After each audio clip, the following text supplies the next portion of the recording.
Eu tenho uma mania que eu considero interessante, vamos dizer assim, que é o fato de às vezes eu parar sobre a minha prateleira de livros, que eu já mostrei em alguns outros vídeos por aqui, e ler páginas soltas dos livros que eu já li. E eu fiz isso essa semana, num livro que eu me surpreendi muito, positivamente falando, de um cara que eu sabia a história dele, mas me surpreendeu ainda mais quando eu reli essa página. O livro se chama Misbehaving e fala sobre economia comportamental. Breve introdução do que é isso. Ele é do Richard Thaler, tá? O Richard Thaler é um economista que trabalhou com o Kahneman, que ganhou o Nobel de Economia. Na verdade, o Thaler foi quase como se fosse um mentor do Kahneman. Ele foi um cara que trabalhou em conjunto com o Kahneman, ensinou muita coisa e a partir dele o Kahneman desenvolveu ali o Rápido e Devagar, tá? E aí ele conta várias coisas no livro do Misbehaving que são assim, é um livro fantástico, é um livro que eu recomendo para todo mundo, inclusive para facilitar o seu trabalho. Eu vou deixar um link ali de afiliado na descrição para você comprar pelo meu link, já também ajuda o canal. Vai me pagar uma comissão muito pequena, para você não muda o preço, mas enfim, só para eu ter a certeza de que a gente está construindo uma comunidade aqui dentro. E ele fala uma coisa que eu humildemente discordo, né? Imagina você discordar de um cara que ensinou um Nobel de Economia, né? Mas ele falou assim, essa frase eu concordo, ele falou assim, veja o mundo como ele é, não como os outros gostariam que fosse. Isso é uma verdade, mas depois ele fala assim, colete dados. Histórias são poderosas e memoráveis, é por isso que contei tantas nesse livro, mas um episódio individual só pode servir como ilustração. Para realmente nos convencer e mais ainda convencer os outros, precisamos mudar a maneira como fazemos as coisas. Precisamos de dados, muitos dados. E aqui eu vou discordar dele. Porque na parte dos investimentos especificamente, quanto menos dados a gente tiver, melhor. Tá? Isso eu vivi na minha prática todos os dias como consultor financeiro. Eu estou há 5 anos no mercado, dos quais 2 anos e meio, 3 já são como consultor atendendo pessoas e olhando no olho dessas pessoas, né? Então, eu sou um consultor financeiro, eu faço isso, eu sei do que eu estou falando. Eu já fiz mais de 500 planejamentos financeiros e já cuidei de mais de 130 milhões de reais ao longo da minha jornada, né?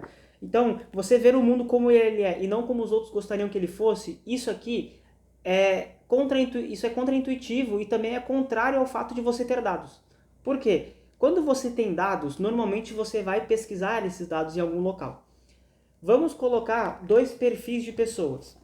Perfil 1, que é o Pedro. O Pedro busca as notícias em portais renomados de notícias, não só do Brasil, como internacionais. The Guardian, Reuters, The New York Times, Folha de São Paulo, UOL, enfim. Eu tenho várias e várias vertentes que eu analiso de onde vêm as notícias, né? Algumas contrastam entre si e aí cabe a mim ler o ponto, o contraponto e tirar uma noção daquilo para minha vida pessoal, evidentemente, mas também para os meus clientes, porque é super importante eu explicar para eles o que está acontecendo no mercado.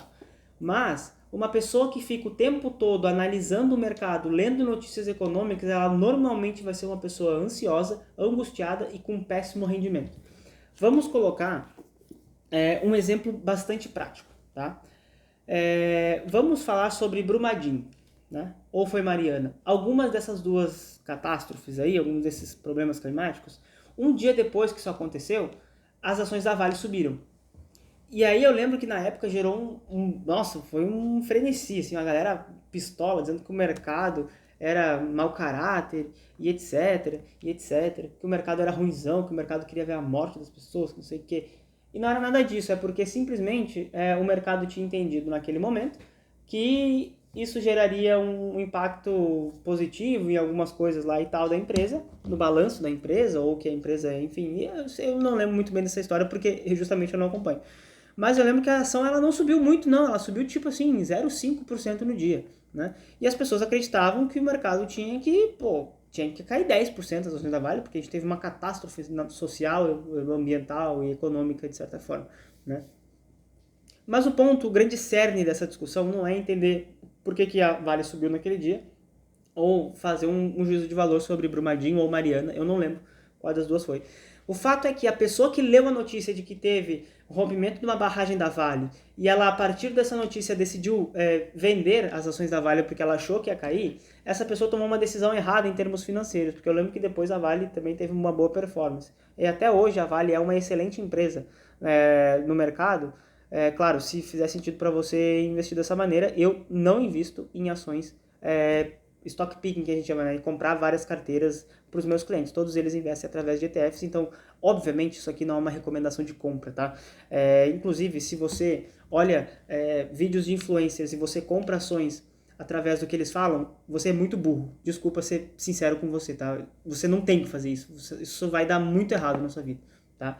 Mas o ponto é que a pessoa que analisa as notícias do mercado o dia inteiro e acha que isso está fazendo uma grande diferença, ela é uma pessoa informada, mas ela é uma pessoa que não tem manobra, né? Ela é uma pessoa que não deixa o tempo incidir sobre a carteira dela.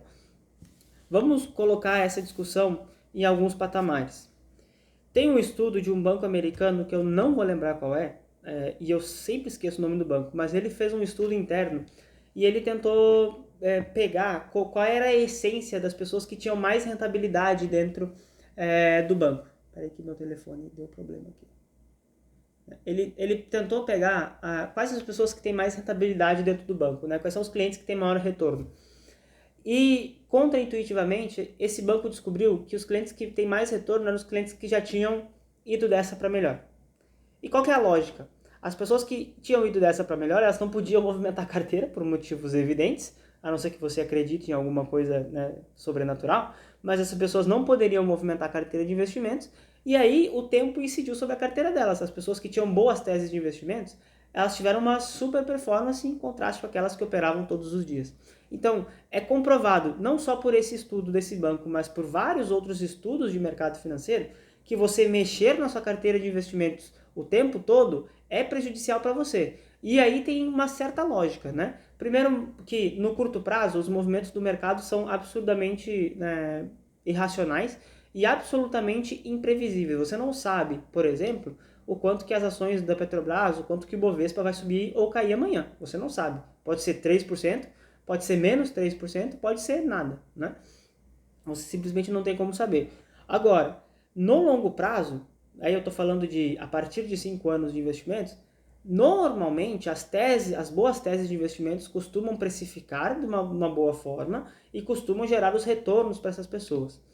Provavelmente, se você está aqui me vendo, você conhece o Barsi. O Barsi é o maior investidor pessoa física da Bolsa Brasileira e é também um dos caras mais preparados psicologicamente para investir no Brasil, das pessoas mais conhecidas que eu conheço, tá?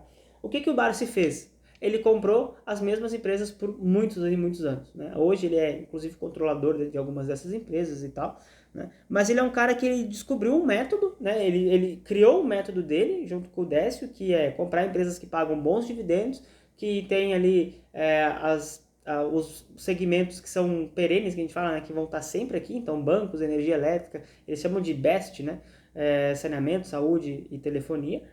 Ele pegou essa estratégia, ele escolheu alguns segmentos para investir, dentro desses segmentos que ele vai investir, ele pegou as melhores teses e ele fez aquilo, ele repetiu a vida inteira. E ele teve, ninguém duvida, uma excelente performance ao longo dos anos, tá? Qual é o grande ponto? Ele não ficou vendendo e comprando as ações sempre que deu problema, sempre que saiu uma notícia ruim, sempre que o banco estressou e gerou um prejuízo num trimestre específico, né? Meu nariz está coçando. Então o ponto é, você tem que parar de investir baseado nas notícias, porque as notícias elas mudam todos os dias, né? Numa terça-feira sai uma notícia muito ruim sobre o Brasil, na quarta-feira sai uma notícia muito boa. E se você ficar operando em cima disso, você vai perder dinheiro. Não só porque você não consegue prever o que o mercado está fazendo, mas também porque você tem custos aí para fazer isso. Imposto de renda, corretagem, custo de tempo, né, IOF, enfim, que seja. Então, para de investir através de notícias e monta uma alocação que faça sentido no longo prazo. O que você tem que fazer quando você está fazendo a sua carteira de aposentadoria dentro dos seus objetivos? É você parar e pensar. Vamos botar aqui 30 anos, né? O que vai existir daqui a 30 anos que eu possa investir e ganhar dinheiro, né? Então, assim, eu, por exemplo, não sei se a gente vai ter a marca Havaianas daqui a 30 anos, porque o varejo, ele é muito conturbado. Não sei se vai ter lojas Renner, né? Várias empresas do segmento já fecharam. A mais comum de todas, aviação. Eu não sei se a Azul vai existir, não sei se a Gol vai existir, se a Latam vai existir daqui a 30 anos. Mas eu sei que, por exemplo, as empresas de serviços que eu uso todos os meses, né, os boletos que eu pago, elas provavelmente estarão aqui. Os bancos provavelmente estarão aqui. As empresas de saneamento básico provavelmente estarão aqui. Muito provavelmente estarão aqui. Né? As empresas de energia elétrica, então, nem se fala. Não tem como a gente viver sem energia elétrica hoje em dia. É impossível. Né? Então, você ter essa noção vai permitir que você construa um planejamento de longo prazo. Lógico que ao longo do tempo você vai ter que fazer modificações na sua carteira de investimentos. Nada vai ficar parado o resto da vida, né? Às vezes uma coisa sobe muito e aí você vende para embolsar um pouco do lucro. Às vezes uma coisa cai demais e você compra na baixa para estruturar aquilo ali, né? Às vezes você tira da renda variável e joga para a renda fixa pelos pesos do seu asset allocation, que eu já expliquei aqui no canal, né? Mas o ponto é que quanto menos você mexer na sua carteira baseado em notícias, melhor. Hoje, nenhum dos meus clientes tem movimentações na carteira de investimentos baseado em notícias. Zero. A gente movimenta, a gente compra renda fixa ou compra renda variável, vende renda fixa ou vende renda variável, baseado na alocação estrutural dessas pessoas.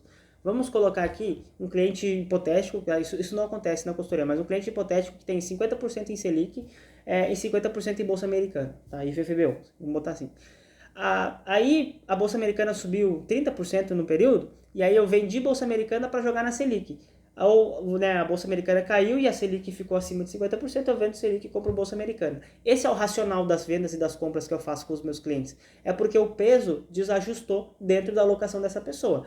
Mas jamais eu vou chegar para o cliente e falar assim: olha, fulano, a gente vai comprar as ações da Vale porque eles assinaram um projeto que vai, permitir a mineração no Morro do Cristo Redentor, sei lá, né? Jamais isso vai acontecer, porque primeiro ponto, fazer isso vai te levar ao fracasso. Você, né, está fazendo tudo errado. Então, se você parar de investir baseado nas notícias, construir o seu portfólio, construir os pesos daquilo que você quer investir para o longo prazo, isso vai te gerar muito mais retorno. E eu sempre reforço que você estimar os pesos de cada parte da sua carteira representa 95% do seu retorno.